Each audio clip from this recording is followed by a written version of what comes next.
మాదేవి దైగల మా బాబా మత్స్యని మా బాబా అంటాడు కుమారుడు శంకర హోతేను తలగడ కూర్చొని కలగల కన్నీలు వలవలపై ఇంక మైదారి హా బ్రహ్మ పాపకారి హా బ్రహ్మ పాపిసి హా బ్రహ్మ రమ్మని సెలవాయే తలతున్న కుమారుడ అన్నాడు మీ బాబు దైగల మత్స్యను తలగడ కూర్చొని శంకరు కన్నాను చేతుల చెయ్యేసే ప్రాణాలు వదిలాడు దైగల మత్స్యను ప్రేమగల మీ బాబు రెండయ్య చుట్టారు రెండయ్య బంధువులు 10 మంది చుట్టారు 10 పట్టారు కట్టూల 10 మంది మూసూల నరుగురుగా ఊరికి వస్తాన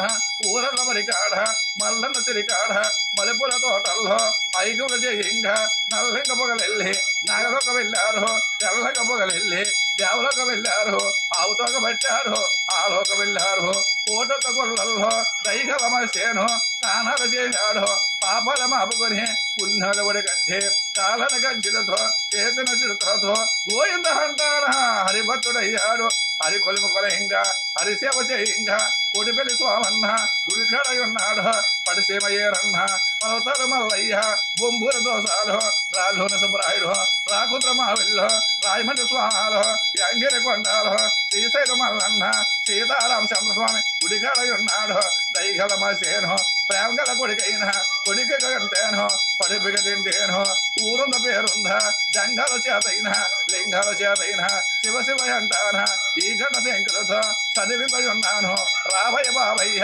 అన్నడు శంకరం ప్రేమగల కొడుకైన పండుగ రోజుల్లో పలమైన రోజుల్లో కడుపుక తింటేను ఊరుంద పేరుందా శివ శివ అంటాన చదివించున్నాను ఇల్లంట రావయ్య పొలమెల్లి రావయ్య పెద్దయ్య రావయ్య మమ్మల్ని చూసెల్లో అన్నాడు కుమారుడు పిలిసావు కొడుకంట కలిసావు కుమారుడా నీకొచ్చిన భయం లేదు మల్లతనన్నాడు దైగల మత్స్యను కళ్ళల కనిపించి నెల్లల నిలబించి ఎడమచ్చి కూడా వచ్చి గౌగంట తొలగించి గచ్చల తొలగించి కంటిగా చూపించి పాలు సత్తువిచ్చి కన్న కొడుకుకి మత్స్యను శంకరం గారికి సంతోషంగా వరిదెల్లాలి.